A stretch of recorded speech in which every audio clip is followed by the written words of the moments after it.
화목제는 하나님과 화목하고 하나님과 교제하기 위한, 하나님과 친교를 위한 제사입니다.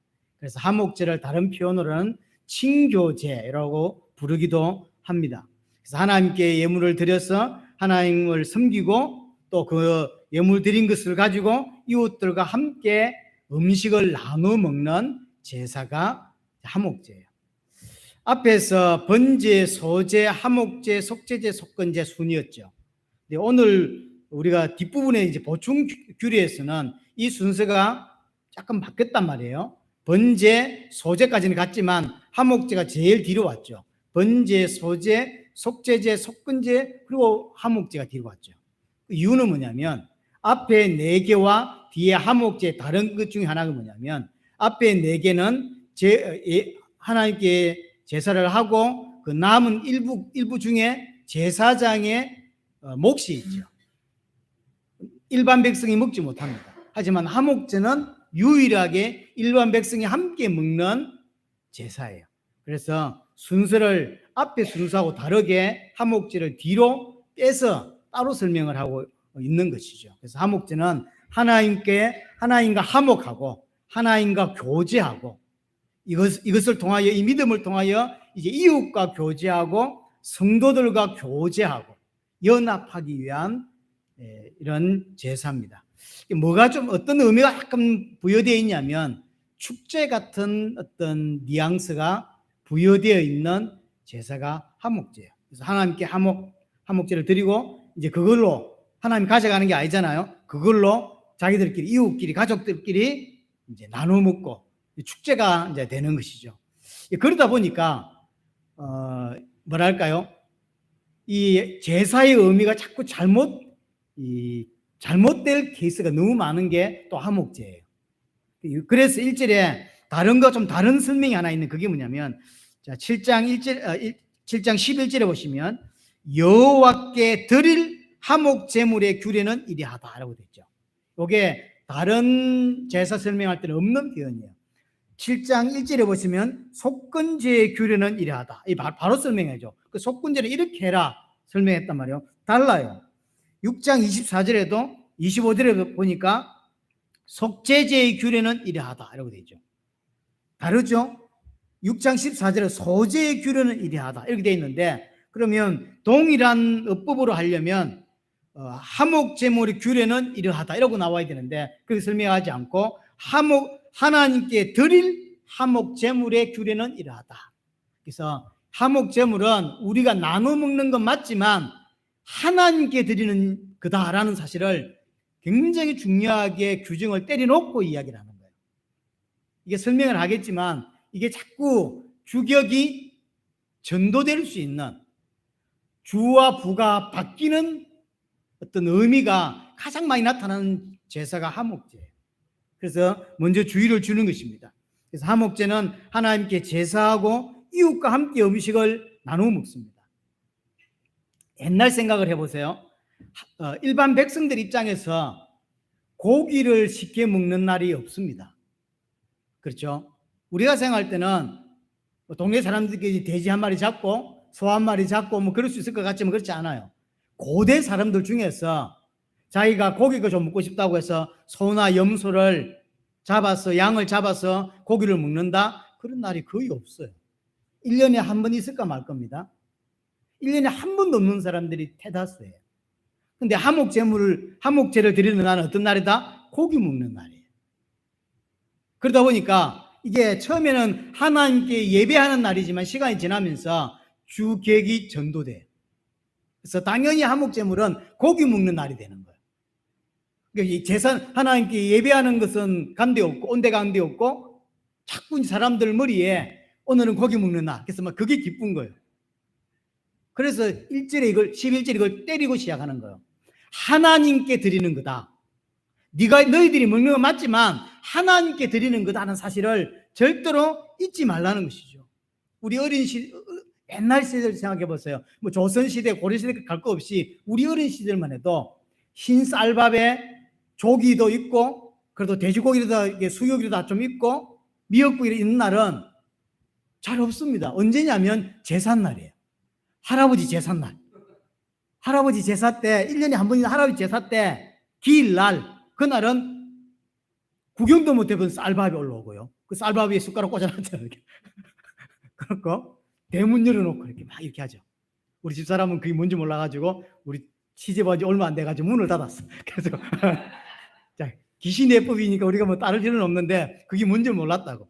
근데 그 평생 아니 1년 내내 고기 한 번 못 먹는 날인데 언제 고기를 제대로 먹고 생선이라도 좀 맛을 좀 볼 수 있냐면 할아버지 제삿날인 거예요. 할아버지 제삿날 그 쌀밥이 꽂혀 있고 그래서 절하면서 조금 끝나고 나면 내 저 비비 먹어야지 이 생각을 이제 어른들은 안 하겠지만 아이들은 하는 거예요. 그러다 그날 이제 수육도 좀 먹고 그 다음에 할아버지가 원래 생선을 좋아했대, 조기를 좋아했대, 냉태를 좋아했대. 그거 좀 이렇게 먹고 그날이 늘 그러다가 이제 시간이 또 못 먹어. 그러다가 할아버지 기일이 다 돼와. 그러면 이제 기일은 간대 온데 간 게 없고 뭐만 생각하죠? 자 오늘은 고기 먹는 날이다 이러지 않아요. 그럼 일반 백성들도 마찬가지. 지금 성경에서 말하는 하나님의 백성들이 하나님께 예배하는데 유일하게 이웃과 함께 음식을 나눠 먹고 고기를 잡아 먹고 이런 날이라고. 그러다 보니까 주객이 전도돼 버려요. 하나님께 드리는 제사는 온데간데 없고 자꾸 군침이 나는 아이들일수록 더 그러겠죠. 제사 의미는 잘 모르겠고 그날은 다 모여서 고기 먹는 날이다 이렇게 생각하는 거죠. 아 작년에 맛있었는데 유일하게 고기 먹는 날이 이 날이래요. 그러니까 자꾸 그 날이 의미가 상실될 수밖에 없는 거죠. 그래서 화목제는 하나님께 제사하고 하나님께 예배하고 이웃들과 함께 음식을 나눠 먹고 고기를 나눠 먹는 건 맞지만 가장 중요한 의미는 뭐냐면 그것을 빌미로 말미암아 고기 먹는 날로 만들면 안 된다는 거예요. 그래서 그걸 명심해라 라고 하는 게 첫 번째 이 이야기인 거예요. 그래서 화목제물은 하나님께 드리는 것임을 분명하게 이야기를 합니다. 자, 어떤 경우에 화목제를 드리냐? 앞에서는 설명이 안 나왔습니다. 오늘 본문에서는 세 가지를 설명합니다. 12절에 보니까 감사함으로 드리게 될 때, 어떤 일에 대하여 감사해. 그래서 화목제물을 드리고요. 16절에 나가보시면 서원을 했을 때, 자원을 했을 때, 어떤 일을 두고 하나님 제가 뭐 이렇게 하겠습니다라고 서원 또는 뭐 교회에서 시킨 건 아니지만 자원해서 뭔가를 하나님께 헌신했어요. 그럴 때가 있잖아요. 자원해서. 이럴 경우에 화목제물을 하나님께 드리고 화목제를 하게 되는 것이죠. 여기 이제 감사함으로 드린다라고 표현했는데 조금 이 감사함이란 이 히브리 단어가 토다인데요. 이게 어떤 의미가 조금 더 강하냐면 감사는 감사인데 고백의 의미가 더 강합니다. 그러니까 감사의 부분이 감사인데 뭔가에 대한 고백으로 인한 감사인 거죠. 뭐에 대한 고백이겠냐는 거죠. 하나님이 내게 특별하게 베풀어 주신 구원의 은혜에 대한 감사 때문에 드려지는 화목제물인 거예요. 어때? 이게 가장 베이스인 거죠. 그래서 사실은 뭐 성도들의 감사의 기본 베이스는 구원이죠. 구원에 대한 특별한 은혜, 그 감사 때문에 드려지는 것이 첫 번째 화목제물인 거죠. 뭘로 드리냐? 12절에 보시면 거기에 기름 섞은 무교병, 기름 바른 무교전병, 조금 다른 것 같습니다. 기름을 섞여서 무교병 떡, 그 다음에 기름을 발라서 굽는 것 같아요. 무교전병, 그 다음에 고운 가루에 기름 섞어 구운 가자의 바삭바삭한 구운 가자, 이 세 가지를 하나님께 드리는데 여기에 이제 한 개가 더 첨가됩니다. 이런 이야기는 앞에 3장에서 없던 이야기죠. 어떤 경우에 화목제를 드린다라는 규정이 없었어요. 그때는 뭐만 나왔냐면 소를 하나님께 화목제를 드릴 경우, 염소로 하나님께 드릴 경우, 양으로 하나님께 드릴 경우, 요것만 나왔거든요. 비둘기는 아니라 그랬죠. 왜 비둘기는 아닙니까? 비둘기는 잡아먹을 수 있는 게 없어요. 양이 이밖에 안 나와. 그렇죠? 털 뽑고 뼈 바로 나니까 이밖에 안 나와. 그래서 이웃들과 함께 나눠 먹을 수가 없어요. 그래서 비둘기는 안 쓰는 겁니다. 그 이야기밖에 안 했다고. 어떤 경우에 쓰는지가 안 나왔고, 그 다음에 오늘 세 가지 종목이 더 나왔죠. 고기뿐만 아니라 기름을 바른 무교병과 무교전병과 그 다음에 과자까지 드립니다. 여기에 이제 하나 더 플러스된 게 13절에 유교병이에요. 원래 하나님께 제사할 때 유교병 드린다는 말 들어보셨습니까? 없습니다. 유일하게 요 제사에서만 유교병을 써요. 유교병은 누룩는 빵이거든요. 누룩은 죄를 의미하잖아요. 그런데 화목제물 할 때는 유교병을 쓰라는 거예요. 왜 그럴까요? 결국 유교병 이 제물을 하나님께 드리고 제사하고 이걸 누가 먹죠? 자신들이 먹는 거예요. 그러니까 맛있게 먹으라는 거예요. 하나님이 일부러 맛있게 먹으라고 이게 축제로 파티로 주는 거예요.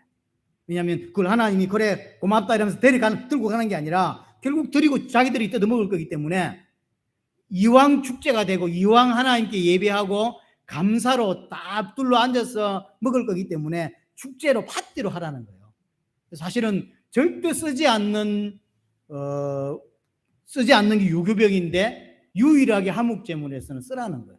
그래서 맛없는 떡 뜯지 말고 맛있게, 그 다음에 수육도 먹고 이렇게 이제 고기도 먹으면서 그렇게 축제로 하라는 것이죠. 의미가 사실 있는 것이죠.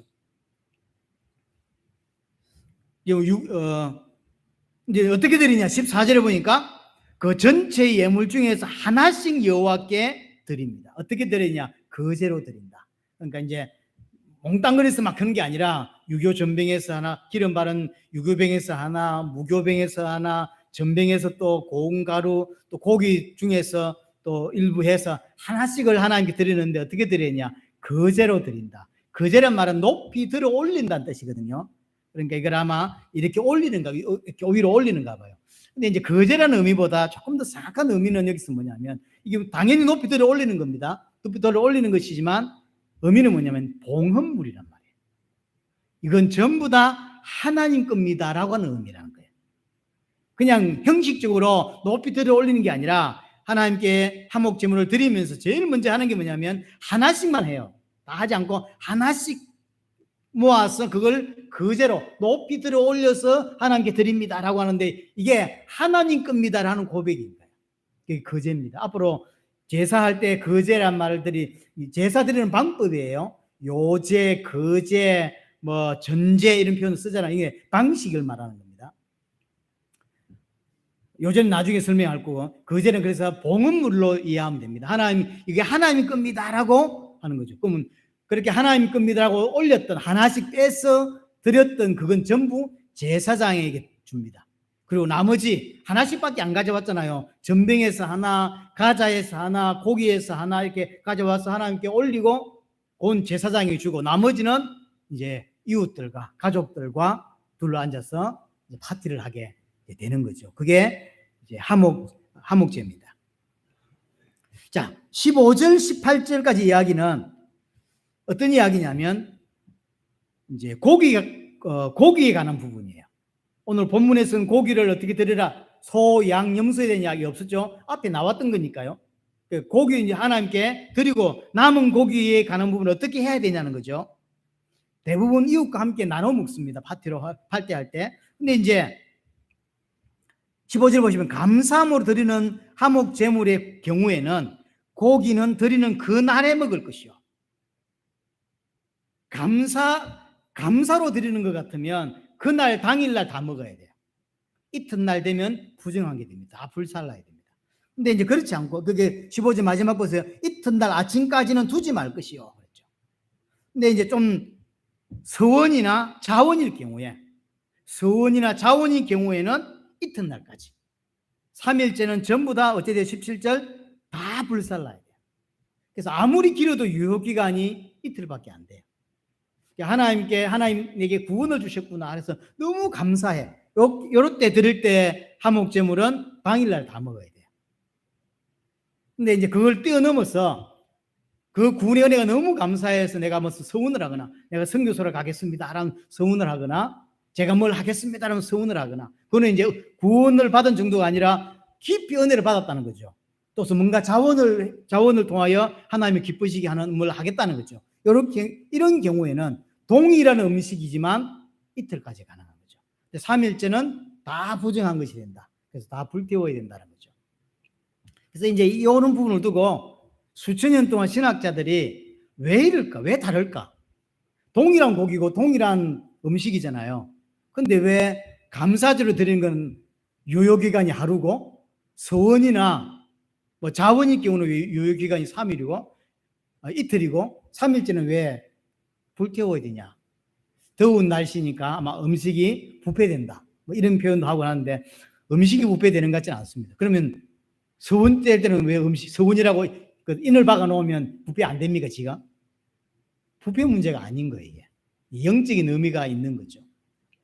이는 하목제가 가지고 있는 특성과 연관이 있습니다. 하목제를 하나님께 드릴 때는 여러분들 앞에서 3장에서 기억하실 건데 우리 안에 있는 콩팥이나 간과 내장에 붙어 있는 모든 기름을 떼서 하나님께 드리죠. 이게 하목제의 특징이거든요. 기름을 다 뗍니다. 기름을 떼서 하나님께 드립니다. 기름이 뭔데요? 기름은 능력이나 힘을 상징해요. 그럼 기름은 내 것이 아니라 하나님 거라고 하는 의미인 거예요.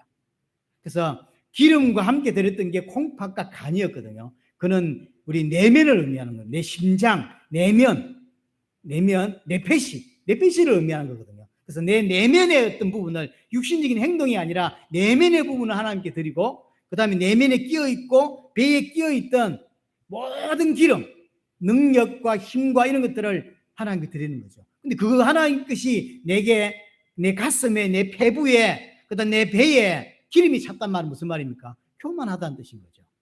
그걸 다 떼서 하나님께 드리는 거죠. 기름을 떼서 하나님께 드린다는 것은 하나님의 것을 하나님께 돌립니다. 저는 하나님의 은혜가 필요한 자입니다. 저는 피조물입니다. 저는 하나님의 은혜로만 살 수 있는 자입니다. 라고 하는 고백으로 드리는 게 하목제물이 되는 거죠.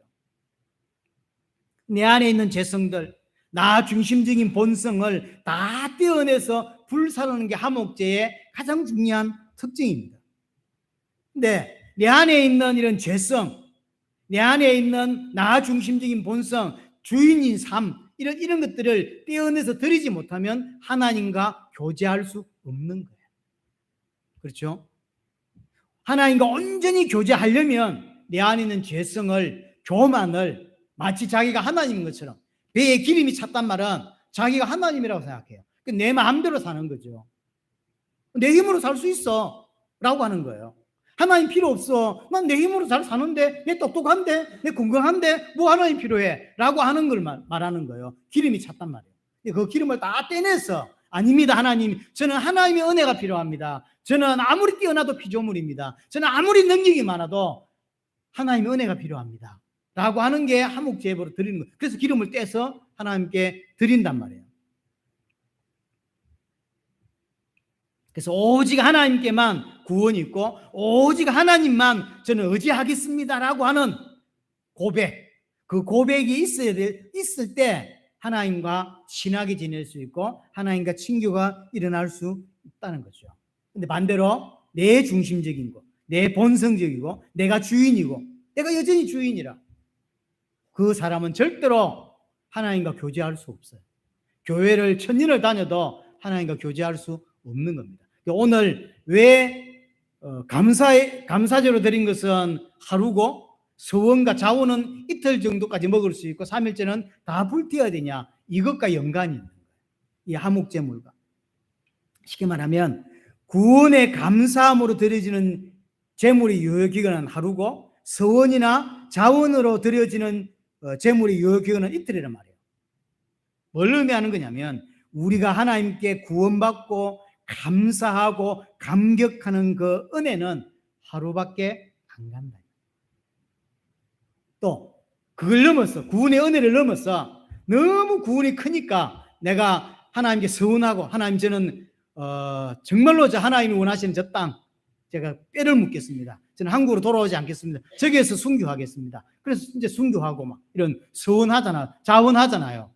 이런 사람은 단순히 그냥 하나님 주신 구원의 은혜에 감사한 사람보다 훨씬 더 믿음과 이렇게 큰 사람들이죠. 그런 건 이틀까지. 그런 사람이라 할지라도 그 사람 또한 은혜의 유효기간은 이틀밖에 안 돼요. 여러분들이 뭐랄까요? 오늘 일평생 교회 지금까지 다닌 연수에 최고로 성령 충만하다 합시다. 오늘이 최고로 성령 충만 받아야 언제까지 간다? 이틀밖에 못 간다. 자, 오늘 당일, 그 다음에 이제 예배 마치고 집에 갔죠? 당일, 그 다음에 월요일까지 가능해. 화요일부터는 은혜 다 떨어졌어요. 그걸 기억하셔야 돼요. 여러분들이 지금까지 받았던 은혜 다 합쳐도 오늘 은혜를 못 받아. 오늘하고 비교가 안 돼. 오늘이 성령 충만 중에 최고의 성령 충만이라. 얼마치 간다? 이틀밖에 못 간다. 그럼 어째 되겠습니까? 오늘 같은 날을 또 이틀 후에 만들어야 된다는 거죠. 그 만들어서 약간 은혜를 받은 사람은 그 당일날 되고요. 화요일날 가는 거죠. 최고로 또 오늘 같은 최고의 은혜를 받으면 수요일까지 가는 거예요. 이틀밖에 못 가요. 여러분들이 7일 중에서 하나님 앞에서 어떻게 인도받아야 될지 답이 나오잖아요. 일주일 내 가는데 메시지 한번 들을 수 없는 사람이라면 참 어려운 사람입니다. 은혜를 유지해 간다는 게 하나님 인도받는다는 건 택도 없는 소리고요. 성령 충만은 말도 안 되는 소리고요. 어떻게 주중에 메시지 한 번을 다시 못 듣는데 성령 충만을 유지할 수 있겠습니까? 하나님의 은혜, 인도, 말도 안 되는 소리죠. 그래서 하나님이 오늘 화목제물을 통해서 이걸 설명해 주는 거예요. 내가 여기서 최고의 은혜 받아도 이틀밖에 못 가요. 그런 말 쓰잖아요. 우리 아이들 수련회 보내놓으면 우리도 마찬가지로 수련회 갔다가 돌아오면 벌써 마귀가 막 급행기차 타고 와서 집에서 기다린다. 이런 표현 옛날에 우리 목사님들이 많이 쓰던데요. 그 말이 이해가 되는 것 같아요. 그렇게 은혜 받고 눈물 콧물 흘리고 하나님 주를 위해 살겠습니다 했는데 집에 돌아오니까 남편과 한번 팍 붙어버리죠. 막. 은혜가 뭐 은혜. 그 은혜 유효, 최고의 은혜 유효 기간은 며칠이다? 이틀. 그래서 오늘 최고로 받았다 치더라도 화요일 아침부터 또 주일 같은 은혜를 받으셔야 돼요. 그래야 화요일, 수요일 가는 거야. 그럼 이제 목요일 또 해야 돼. 그래서 최소한 제가 생각해 봤을 때 최소한 여러분들이 집에 가서 오늘 메시지를 최소 3번이에요. 미니멈 3번이라니까. 맥시멈은 뭐 말할 것도 없고. 그 정도 은혜, 그 정도 메시지 듣고 은혜 받아야 여러분들이 일상을 은혜 속에 유지할 수 있는 거예요. 뭐 하나님께서 뭘 한다 이전에. 하는 건 나중이라니까요. 내 은혜를 좀 유지해 가려면 최소 메시지를 일주일에 3번에서 4번 정도 이상 들어야 그나마 여러분들이 집에서 밥 한 술 듣고 집에 출근하는 거 그 정도요. 그럼 점심 저녁 아직 안 먹은 거예요. 점심 저녁 먹으려면 그 4번 갖고 안 돼요. 영적으로 그렇다 이 말이에요.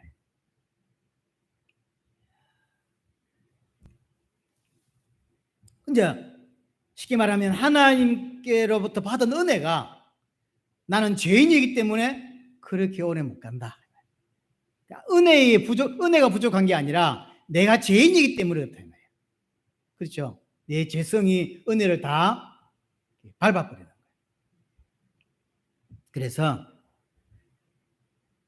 아무리 큰 은혜를 받아도 하루 이틀이고 그렇습니다. 3일째는 다시 부정해진다.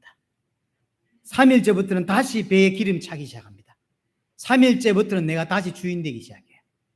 그렇죠? 하나님 필요 없는데 이런 생각을 3일째부터 한다 이 말이에요. 그래서 하나님이 주신 은혜를 계속 유지하는 은혜가 여러분들에게 비밀로 있어져야 되는 거죠. 자, 18절에 보시면 만일 그 하목 제물의 고기를 셋째 날에도 조금이라도 먹으면 왜 이런 걸 기록했을까요? 먹는 사람이 있었단 말이에요. 왜 먹을까요? 아깝지. 아까운 거예요. 1년에 한 번 먹을까 말까 한 게 고기라고. 근데 이틀 지나서 3일 아직 고기가 안 썩었다니까요. 부패된 게 아니에요. 육신적으로. 부패된 게 아닌데 하나님이 불태우라니까 얼마나 아깝겠어요. 그러니까 먹는 거예요. 몰래. 그래서 하나님 이야기하는 겁니다. 하목제는 고기를 셋째 날 조금이라도 먹으면 그 제사는 기쁘게 받아들여지지 않을 것이다. 무슨 말입니까? 하목제물 드리려고 만약에 3일째를 고기를 먹었다고 먹었다면 그것은 하목제를 드리려고 고기를 가져온 게 아니다라고 하나님이 간주한단 말이에요. 얘들 보니까 고기 먹으려고 하목제물 드렸구나. 이렇게 하나님이 인식한다는 거예요. 그래서 3일째는 고기가 아무리 싱싱하고 보관이 잘 됐어도 불태워 버려야 돼요. 왜? 부정한 거다. 그래서 하목제물 자체, 그래서 3일째 먹었다면 하나님이 하목제물 자체를 아예 받지 않으신다. 도리어 뭐가 된다? 가증한 것이 되고 도리어 죄를 짊어지는 것이 된다. 차라리 안 드린 것보다 못한 게 된다는 거야. 하나님께 너무 감사해서 또 서운한 게 있어서 너무나 하나님이 기쁘시게 하려고 제사를 드린 건데 3일째 만약 음식을 먹었다면 처음부터 하나님께 그 마음으로 드린 게 아니다 라고 보는 거예요. 하나님은 얘가 지금 고기 먹고 싶어서 일을 만들었구나 이렇게 본다는 거죠. 그래서 화목제물 자체를 화목제를 아예 받지 않으시고 도리어 죄를 짊어지는 도리어 하나님께는 가증한 것이 된다라고 이야기를 하는 것입니다. 자, 19절부터 우리 21절은 이거 외에도 부정하게 되는 케이스들을 설명하고 있습니다. 여러 이유로 인하여 부정해지는 거예요.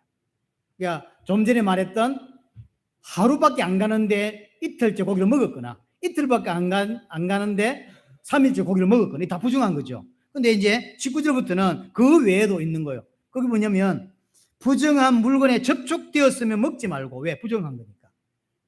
첫날이라 할지라도 부정하다고 말할 수 없는 첫날임에도 불구하고 이 고기가 부정한 물건과 접촉을 했어. 그럼 부정해져 버려요. 그러니까 그건 안 돼. 20절은 만일 몸이 부정한 자가, 그러니까 내가 부정한 거죠. 내가 부정한데 고기는 안 부정해. 고기는 깨끗해. 하나님이 거룩하게 보는 거야. 그럼 내가 먹을 수 없어요.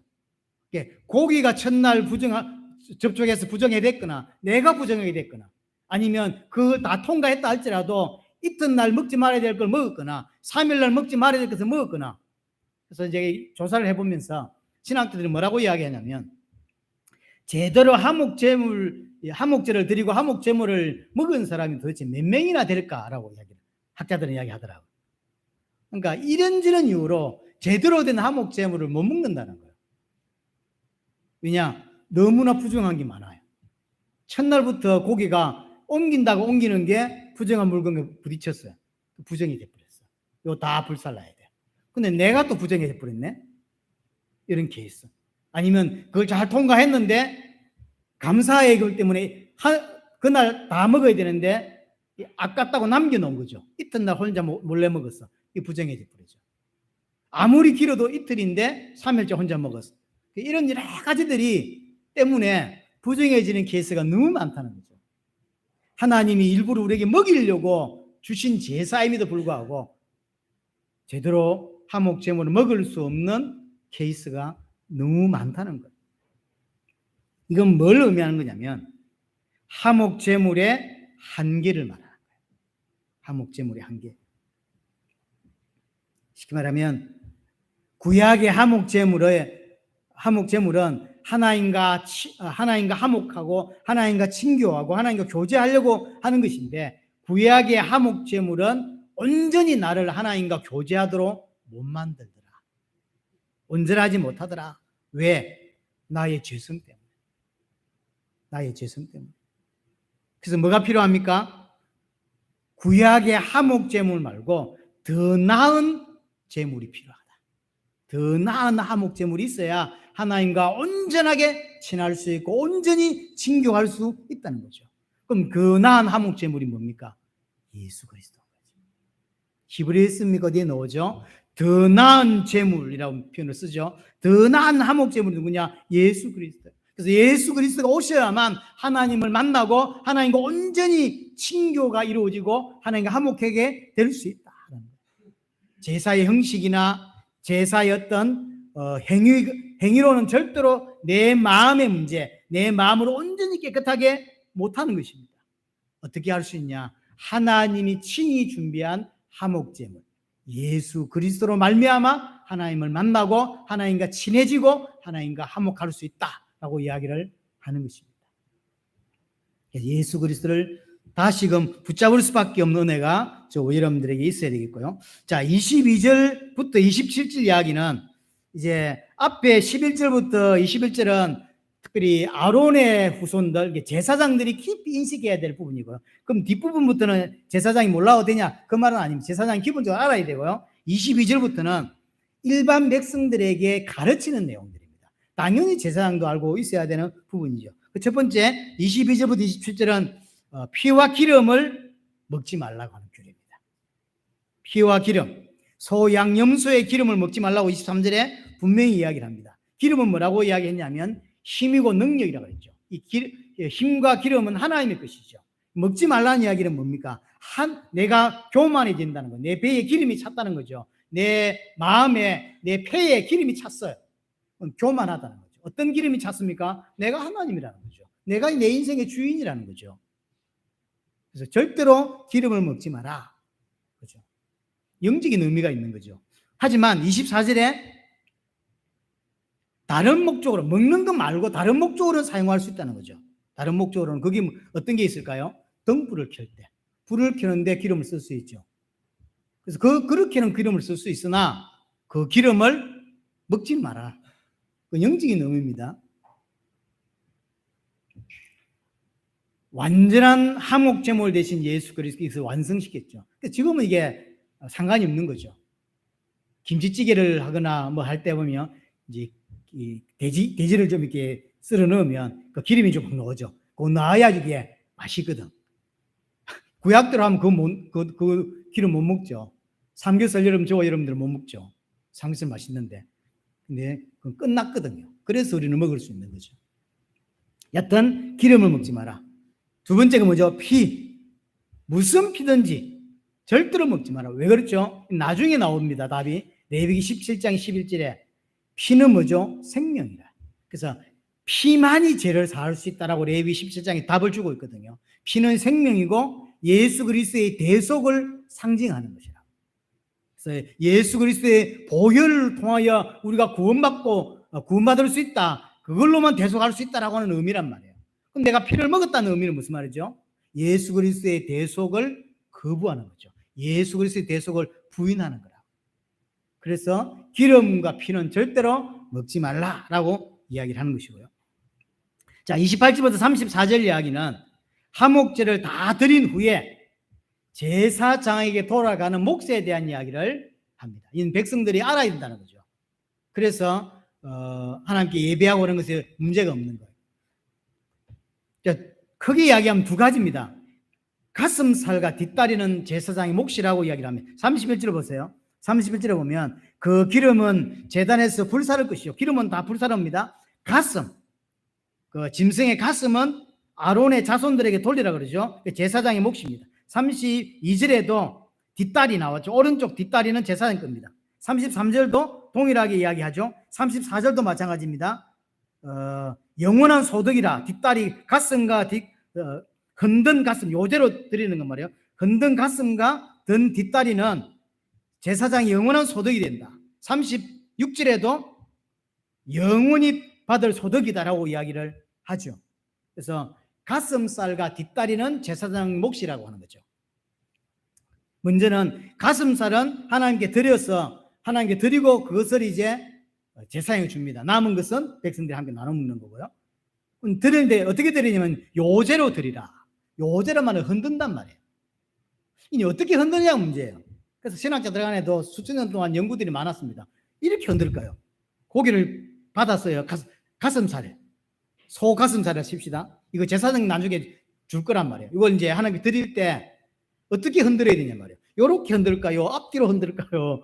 아니 뭐 이렇게 흔들까요? 카일이라는 그 신학자는 어떻게 표현했냐면 앞뒤로 흔드는 게 맞다라고 하는 거죠.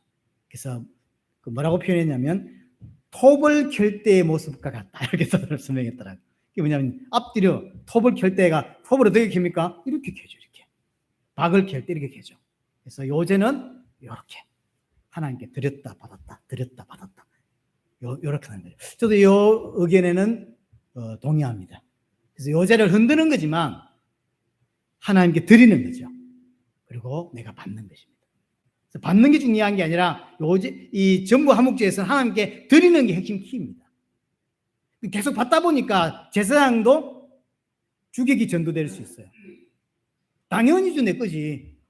이제 제사 드리러 왔는데 이제 백성들이 화목제를 들고 왔는데 소가 드실드실해.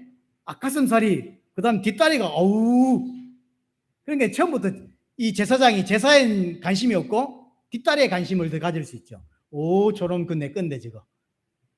그거 하지 말라는 거예요. 네 거 아니라는 거예요. 하나님 거다. 하나님 건데 하나님이 네게 준 거다라는 사실을 절대로 잊지 말라는 거죠. 그래서 요제로 드려야 된다라는 이야기입니다. 제사장이 반드시 기억해야 됩니다. 이건 하나님의 것이다. 하나님이 내게 주신 것이다라는 것이죠. 아까 앞에도 처음 시작할 때도 이야기를 했죠. 이게 제사를 드리는데 함께 나눠 먹는 제사다 보니까 주객이 전도되기가 너무 쉬운 제사. 그렇죠. 특별히 어려운 시대란 말이에요. 배부른 시대가 아닙니다. 어려운 시대이기 때문에 제사보다 하나님의 예배보다 제밥에 더 관심이 많은 거죠. 제사장도 그럴 수 있단 말이에요. 제사장도 사람이다 보니 처음에는 하나님께 이렇게 이 집례하는 쪽에 신경을 썼겠지만 시간이 많이 지나면서 이제 집례는 잘하니까 뭐에 관심이냐면 들고 온 뒷다리에 관심이 많은 거예요. 오늘 장로님이 저 뒷다리 든실든실한데 이 관심이 많은 거죠. 김지사님이 집에 키운 소가 저래 이런 거죠. 이 다 자기 집에서 키운 걸 가져오는 겁니다. 사오는 게 아니에요. 집에 키워야 돼요. 키운 걸 가져오는 거예요. 농사 잘못 지었네, 지사님. 그게 이제 잘 지으라고 하는 말이 아니라 내가 먹을 건데 너무 애가 부실해. 이래 된단 말이에요.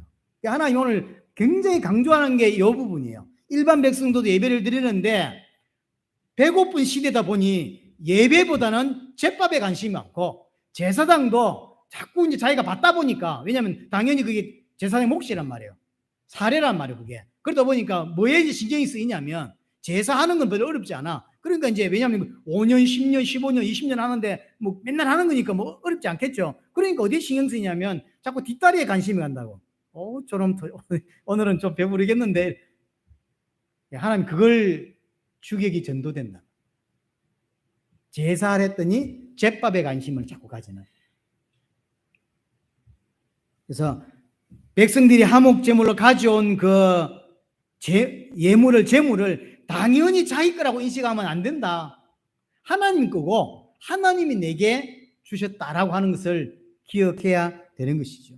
반드시 기억해야 됩니다. 이제 오른쪽 뒷다리는 앞에 가슴은 요제로 드리고 오른쪽 뒷다리는 거제로 드리는데 32절 보세요. 또 너희는 그 하목제 오른쪽 뒷다리를 제사장에게 주어 거제로 삼을지니. 이제는요 그냥 제사장이 바로 줘버려. 뒷다리는 주면 제사장이 거제로 드리고 자기가 가져가.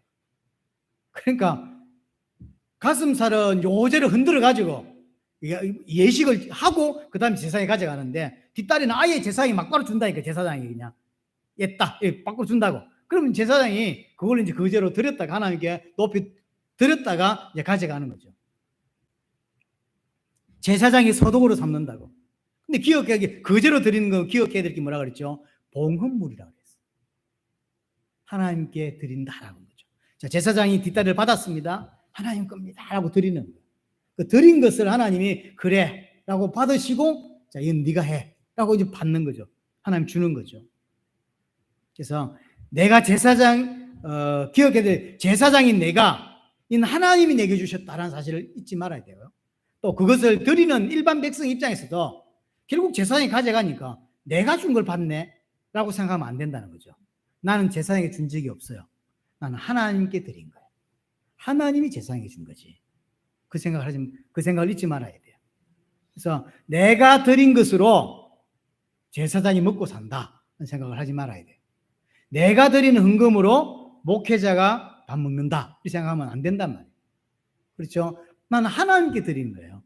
그 이유는 내가 알 바가 아닙니다. 나는 하나님께 드린 것이고 이것이 하나님께로 왔고 모든 게 하나님께로 왔고 온 것을 하나님께 드렸고 그 뒤에 일은 난 모르는 거예요. 그걸 하나님이 주셨는지 안 주신 난 관심이 없는 거죠. 근데 이게 다 알잖아요. 육신적으로 처음부터 제사장이 뒷다리를 주니까 제사장이 가져간다고. 그러니까 어떻게 생각할 수 있냐면 내가 준 것을 제사장이 먹는다라고 생각할 수 있다고. 아니라는 거예요. 그리고 제사장 또한 당연히 받으니까 그게 네가 당연히 받는 게 아니다. 내가 준 거야. 네 거 아니야. 내 거야. 라고 이야기를 해주는 거예요. 그걸 절대로 잊지 마라. 이게 우리가 타성해졌잖아요. 매너리즘에 빠지잖아요. 한번 빠지면 그건 종교가 돼버리는 거예요. 그걸 지금 하나님이 지적해주고 있는 것입니다. 자, 그래서 정리를 좀 하자면 하목제물을 통해서 이것을 드리고 있는 일반 예배자도 또는 그것을 집례하고 있는 제사장도 절대로 의미를 놓치면 안 된다는 거예요. 의미를 놓치는 날 그런 예배도 아니고 그건 제사도 아니고 그건 아무것도 아니게 되는 거예요. 그래서 제사장은 마땅히 내 것이라 생각하면 안 되고요. 하나님이 주셨다라고 생각을 해야 되고, 일반 백성들 또한 예배 드리러 와서 내가 낸 것을 제사장이 먹는다고 생각하면 안 되고, 또 앞에서 오늘 고기 먹는 날이다 이렇게 생각하면 안 된단 말이에요.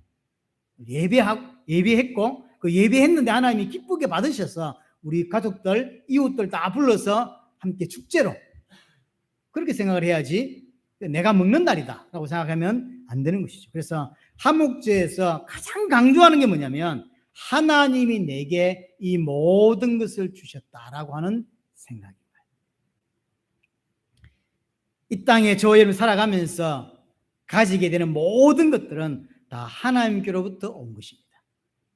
그렇죠? 그게 하목제물의 의미예요. 여러분들의 생명, 여러분들의 건강, 여러분들의 재물, 여러분들의 있는 지혜와 지식, 여러분들의 어떤 눈치, 이 모든 게 어디서 왔냐면 하나님께로부터 왔다. 그걸 기억하는 것입니다. 그렇죠? 그것이 기억되어야만, 이게 하나님 겁니다라고 하는 게 인식이 되어야만, 믿음으로 다가와야만 하나님과 내가 교제할 수 있어요. 근데 이 땅에 생각해 보세요. 이 땅에 살아가는 많은 사람들이 그렇게 생각할까요? 안 할 가능성이 높은 거예요. 그래서 하나님이 하래요. 왜냐하면 내가 나가서 직장에 나가서 돈 벌었잖아요. 그걸로 헌금했잖아. 그러니까 내가 벌었다고 생각하는 거예요. 내가 노력해서, 내가 밤새서 공부해서 대학 갔고, 내가 노력하고 내가 전투적으로 살아서 돈 벌었지, 돈 벌어서 하나님께 헌금했지, 하나님이 처음부터 주셨다라고 생각 안 하는 거죠. 그게 아니라는 거예요, 하나님은. 그러면 그렇게 태어나고 그런 의지를 가지게 하고, 나는 돈을 좀 많이 번 사람이 되어야 되겠다라고 하는 성공에 대한 생각을 가질 수 있게 만든 것, 그다음 가질 생각만 한다고 됩니까? 그런 지혜와 노력이 들어간 것, 그 다음에 노력만 됩니까? 건강이 허락해줘야 가능하죠. 그러면 건강, 이 모든 것들이 결국은 뭐다? 하나님이 허락해야만 가능한 거란 거예요. 근데 하나님이 허락하지 않으면, 만약에 예를 보세요. 내가 하나님이 없어도 내가 돈 벌 수 있는데, 만약 그렇게 생각한다면 하나님이 그래? 오늘 저녁에 하나님께서 건강을 뺏어가 버리면 그거 할 수 있겠냔 말이에요. 그래서 하나님이 하목제에서 가장 중요하게 이야기하는 게 이거예요. 네가 지금 건강하고 네가 돈을 많이 벌고 네가 대단해 보이고 남들에게 칭찬 듣고 똑똑하다는 소리 듣는데 그게 누가 준 것 같아? 라고 하는 거예요. 하나님이 주었다는 거예요. 하나님 처음부터 이상하게 태어나게 만드셨으면 그렇게 했겠냔 말이에요. 똑똑해도 병원에만 누워 있어야 돼. 그러면 일할 수 있었겠냔 말이에요. 일해도 고생만 했지 돈 자꾸 떼이면. 제가 옛날에 저 삼촌 따라서 제가 이렇게 군대 가기 전에 이렇게 이리저리 일 좀 많이 해봤는데 돈 떼이는 게 너무 많아요. 업자 생활을 좀 했는데 이런 건물 지어주고, 예를 들어서 바다에 또 3억인데 2억밖에 안 줘. 죽게 했는데 10년 지났어요. 삼촌한테 못 받은 돈이 얼마나 됩니까? 그랬더니 말도 마라, 다 받았으면 난 빚등 몇 개 세웠다 야 그러더라고. 그런 사람 많은 거예요. 이 전부 다 하나님이 주셨다라는 게 인정이 되어야 그게 믿는 것이고, 그래야 하나님과 교제할 수 있다라고 이야기를 하는 것입니다. 그래서 34절에도 보세요. 그 이야기를 이야기하면 34절에 보면 내가 이스라엘 자손의 한목 제물 중에서 그 흔든 가슴과 든 뒷다리 흔들었죠. 요제 들었죠. 거제인 거죠. 그걸 가져다가 제사장 아론과 그의 자손들에게 주었나니, 내가 주었다고 하죠. 내가 준 거예요. 우리가 준 게 아니라 내가 주었다라고 이야기를 합니다. 자, 결론적으로 25절부터 진정한 하목제물은 예수 그리스도라고 이야기했습니다. 구약의 하목제물은 한계가 있습니다. 하지만 그 하목제물의 주인공으로 오신 분이 예수 그리스도입니다. 로마서 3장에 보시면 예수님을 하나님이 하목제물로 세우셨다라고 이야기를 합니다. 하나님의 것인데 우리에게 주셔서 하나님과 교제할 수 있게 해주셨어요. 누구죠? 예수 그리스도입니다. 그래서 하나님의 은혜입니다. 하나님이 우리에게 주신 것이에요. 그래서 이것을 아는 자만, 예수 그리스도를 알고 믿는 자만 온전히 하나님께 제대로 된 하목제물을 드릴 수 있고, 하나님과 교제할 수 있고 침묵할 수 있다는 것이죠. 인간이 구약에서 드린 화목제물은 3일이면 부정해집니다. 아무리 길어도 이틀밖에 못 가요. 3일이면 부정하죠. 근데 예수님, 우리에게 오신 진짜 화목제물 예수님은 3일째 부활하셨죠. 이게 의미가 있는 거예요. 3일째 부활하셨죠. 쉽게 말하면 예수님은 3일째 부정해지는 그런 육신적인 화목제물이 아니라는 거죠. 부정해질 수밖에 없는 그 3일인데 그 3일째 오히려 우리를 온전하게 만드는 완전한 화목제물이 되신다. 누가요? 예수 그리스도가. 그래서 3일째 부활하십니다. 구약에서 드리는 그런 제사와 다르다. 그건 그림자고 완전한 화목제물, 온전한 화목제물. 그래서 우리를 영원히 부정하게 만들지 못하는 완벽하게 하나님 백성으로 만들어서 새하늘 새 땅으로 데려가실 수 있는 진짜 화목제물 누구냐? 예수 그리스도라는 거죠. 그래서 우리는 더 이상 다른 화목제물을 드리지 않아요. 드릴 필요도 없고 끝났어요. 모든 것이 하나님께로부터 왔다는 사실을 강조하고 있는 게 화목제물입니다. 우리는 그것을 아는 자들이고 우리는 그 은혜를 아는 자들입니다. 또 은혜로 사는 자들입니다. 이 부분이 안 되면 절대로 하나님과 친교하고 하나님과 교제할 수 없다는 사실입니다. 하나님의 은혜로 예수 그리스도께서 베푸신 은혜가 깨달아질 때만 진정한 하나님과 화목할 수 있고 진정한 하나님과 교제할 수 있는 것입니다. 일평생 이 땅에서 계속 새하늘 새 땅에 갈 수 있는 자로 준비되어지고 하나님과 교제하고 하나님과 화목해지는 은혜가 여러분들에게 반드시 있게 되기를 바랍니다.